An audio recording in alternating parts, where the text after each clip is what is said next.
அம்மோ news paper ஃபுல்லா எங்க நியூஸ் தான், சத்தமா படி. ம். தமிழ்நாட்டில் பெண்களுக்கு பாதுகாப்பு இல்லை. அதே எப்ப இருந்திருக்கு? 5 வருஷம் முன்னாடி தனியா தைரியமா நாங்க போயிட்டு வந்தோம். ஆனா இப்போ அதான் ஃப்ரீ பஸ் விட்டுருக்கோம்ல, அதுல சேஃபா போயிட்டு வர வேண்டியதான். பஸ் விட்டா போதுமா? பாதுகாப்பு எங்க இருக்கு? எல்லாரையும் காப்பாத்த முடியுமா? எல்லாரையும் காப்பாத்துறது தான் உங்க வேலையே. நீங்க என்ன பண்ணீங்க?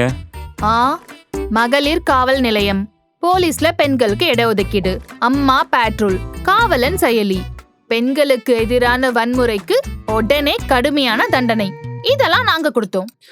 என்ன பண்ண சொல்ற? ஒவ்வொரு பொண்ணுக்கு ஒரு போலீஸா போட முடியும்? தமிழ்நாட்டு சட்டசபையிலேயே ஒரு பொண்ணுக்கு பாதுகாப்பு கொடுக்க தெரியாதவங்க தான் நீங்க. சரி, நான் கடைக்கு போகணும். நான் வெளில கிளம்புறேன். இந்நேரத்துக்கு எங்க தனியா போற? என்ன வேணும்னு சொல்லு, நானே வாங்கிட்டு வரேன். இந்நேரத்துக்கு தனியா போறாளாம். எங்காச்சும் தான், இதுதானே பொண்டாட்டி முக்கியம்ல. இனியும் ஏமாறாதீங்க, இது மாற்றத்துக்கான நேரம்.